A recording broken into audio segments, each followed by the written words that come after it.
కర్కాటక రాశి వారి మీద 14-15 తారీఖులో ఏప్రిల్ నెలలో రవి భగవానుడు మేషరాశిలోకి ప్రవేశిస్తూ ఎండల్ని తీవ్రతరం చేసే పనిలో ఆయన ఉంటాడు. మరి కర్కాటక రాశి వారికి ఒక విధంగా చెప్పాలంటే 2.5 సంవత్సరాలుగా అనేక ఇబ్బందులకు కారణమైనటువంటి అష్టమ శని ప్రభావం నుంచి మరి వీళ్ళు బయటపడడం జరుగుతుంది. వీరికి శని భగవానుడు భాగ్యస్థానంలోకి ప్రవేశించడం జరిగింది. అంటే ఒక విధంగా శని భగవానుడు 3, 6, 11 భావాల్లోకి వచ్చినప్పుడు ఎవరికైనా మంచి ఫలితాన్ని ఇవ్వడం జరుగుతూ ఉంటుంది. దాని తర్వాత ఏంటంటే మరి ఈ అష్టమ శని, ఏలినాటి శని, అర్ధాష్టమ శని ఇంచుమించుగా ఇవి ఒక 15 సంవత్సరాల దాకా ఇవే ఉంటాయి. మిగతావి ఏంటంటే న్యూట్రల్, 9వ భావం, 10వ భావం, ఈ 5వ భావం న్యూట్రల్గా ఉంటాయి. మరి 9వ భావం అన్నది జాతకుని యొక్క పూర్వపుణ్యాన్ని చెప్తూ ఉంటుంది, అతని యొక్క అదృష్టాన్ని చెప్తుంది. జాతకుడు ఈ జన్మలో చేస్తున్నటువంటి మంచి పనుల గురించి చెప్పడం జరుగుతూ ఉంటుంది. అలాగే తండ్రి, గురువు ఇవన్నీ కూడా ఈ 9వ స్థానం బట్టి తెలుసుకోవడం జరుగుతూ ఉంటుంది. అంటే జాతకుడు యొక్క అదృష్టం అంతా అక్కడ ఆధారపడి ఉంటుంది. ఒక విధంగా శని భగవానుడు 9వ స్థానంలోకి రావడం అన్నది కొన్ని రంగాల్లో ఉన్న వాళ్ళకి, ఆధ్యాత్మిక రంగంలో ఉన్న వాళ్ళకి, ఎటువంటి బాధ్యతలు లేకుండా ఒక ఆశ్రమం నడుపుతున్నటువంటి యోగులు, మహానుభావులు ఉంటారు కదా, కొంతమంది సాధువులు లాంటి వారికి ఈ గ్రహస్థితి వారికి ఉపయోగపడుతుందన్నమాట. అంటే శని భాగ్యస్థానంలోకి వచ్చినప్పుడు నిర్భాగ్య యోగం అంటారు. నిర్ధన యోగం అంటే ధనం ఉండదు, ఎటువంటి సంపదలో ఉండవు, కానీ కాలం అలా నడుస్తూ ఉంటుంది, సమయానికి అన్నీ సమకూరుతూ ఉంటాయి. ఈ సమయంలో జాతకుడు ఏకాంత జీవితాన్ని కోరుకుంటూ ఉంటాడు. ప్రశాంతంగా ఏ కొండపైకో, ఏ డాబా పైకో, ఒక అడవిలోకి వెళ్ళి చక్కగా తపస్సు చేసుకొని ఈ బాధ్యతలు ఏమన్నా ఉంటే దాని గురించి పెద్దగా పట్టించుకోవడమాట. సో అందువల్ల ఏంటంటే ఒక విధంగా ఇది యోగులకి, మహానుభావులకి బాగుంటుంది. అయితే ఇక్కడ రాహు ఉన్నాడు. ఈ శని ఎంత నిర్భాగ్యంగా, ఎంత మినిమంగా, ఎంత సింపుల్గా ఉంటాడో రాహు దాన్ని 100 రెట్లు మెటీరియలిస్టిక్గా ఉంటాడనమాట. అప్పటిదాకా ఏదో ఒక మామూలు డొక్కు స్కూటర్తో ఉన్నవాడికి ఒకేసారి ఏదో BMW పెద్ద బెంచ్ కారు కొనే విధంగా ఉంటుందన్నమాట.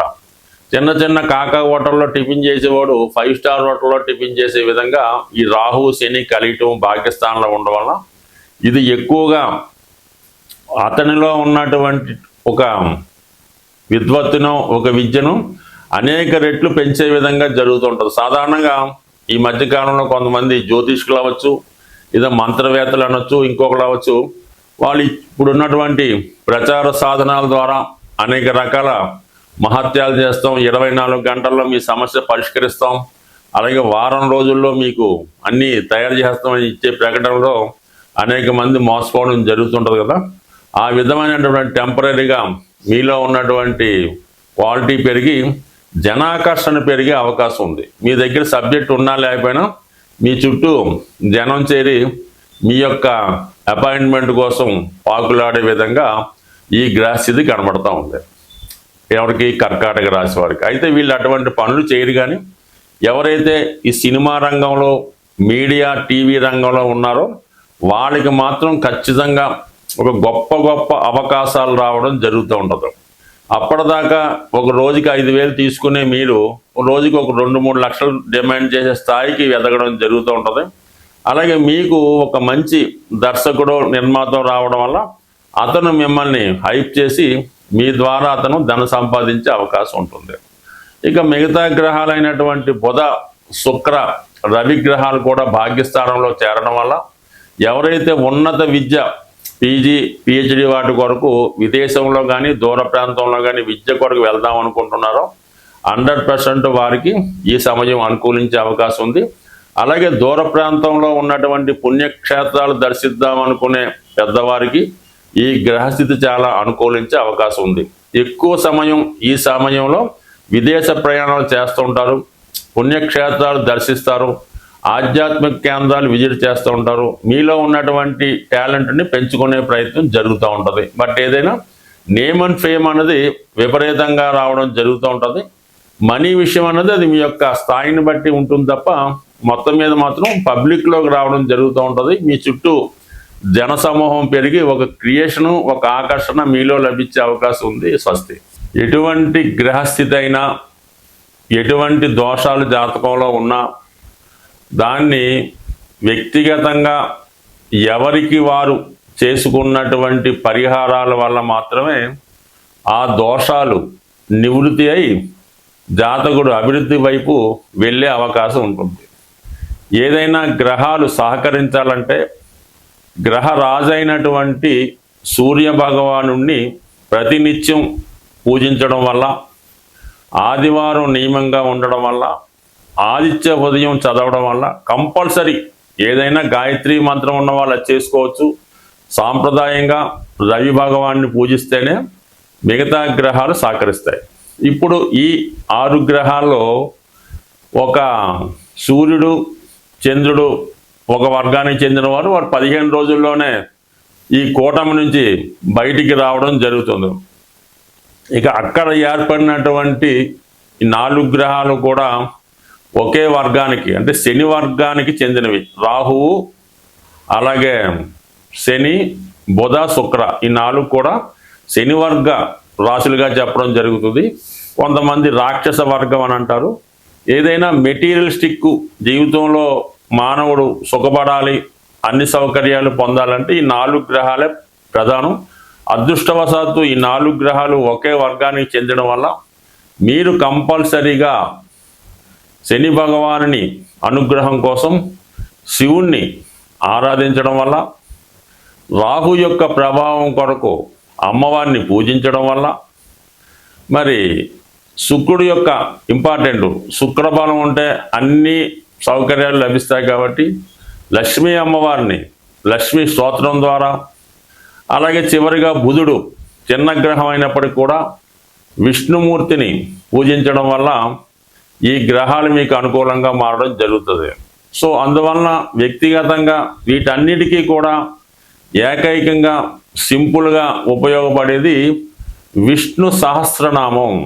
విష్ణు సహస్రనామ పారాయణ వల్ల అటు ఏలినాటి శని, శివుని యొక్క అనుగ్రహం కూడా రావడం జరుగుతూ ఉంటుంది. అలాగే విష్ణుమూర్తి అనుగ్రహం లభిస్తూ ఉంటుంది.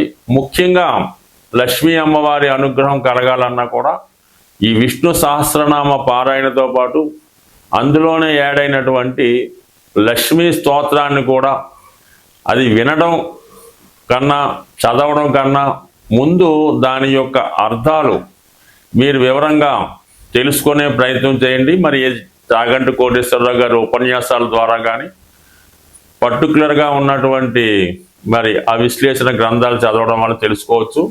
సో ఏదైనా మరి ఈ శాస్త్రాన్ని రచించిన వాళ్ళే ఈ 108 నక్షత్ర పాదాలకి ఈ విష్ణు సహస్రనామాన్ని విడదీసి ఒక్కొక్క నక్షత్రానికి ఒక్కొక్క శ్లోకాన్ని ఇవ్వడం జరిగింది. అంత విపరీతమైనటువంటి విష్ణు సహస్రనామం చెప్పే నాలెడ్జ్ అయితే మనకి లేదు. కానీ సింపుల్గా మీరు ఏదైనా గార్గేయ గారి పంచాంగంలో ఏ నక్షత్రం వారు విష్ణు సహస్రనామంలో ఏ శ్లోకాన్ని చదవాలి అన్న విశేషాన్ని వారు కూడా తెలియజేయడం జరిగింది. కాబట్టి మీ నక్షత్రాన్ని అనుసరించి కనీసం ఆ 4 చరణాలన్నా విష్ణు సహస్రనామాన్ని పారాయణ చేస్తూ లక్ష్మీ స్తోత్రానికి మళ్ళీ దానికి మినహాయింపులు ఉండవు. అది కంప్లీట్గా పూర్తిగా చదివితేనే అన్ని రకాల ఫలితాలు మీకు రావడం జరుగుతాయి తప్ప ఇందులో భక్తి విశ్వాసం అయితే ఏంటంటే మరి మా అబ్బాయి చదవడండి, మా అమ్మాయి చదవదండి, దాని బదులు మేము చదువుతామండి, పనిచేస్తుందంటే మాత్రం ఖచ్చితంగా పనిచేయదు. కనీసం సూక్ష్మంలో మోక్షం ఎంతో కొంత నమ్మకం పెట్టుకుంటూ కనీసం ఆ పుస్తకాన్ని దగ్గర పెట్టుకొని వీలైనప్పుడల్లా దాని వంక ఒక చూపు చూస్తే కంప్లీట్గా మీకు ఆ అనుగ్రహం తప్పగా లభించే అవకాశం ఉంది. ఏదైనా నమ్మకం, విశ్వాసం, గ్రహాలు శుభాన్నిచ్చినా కష్టాన్నిచ్చినా అవి అనుభవిస్తున్న వారికి ఇది చక్కని పరిహారంగా లభించే అవకాశం ఉంది. స్వస్తి.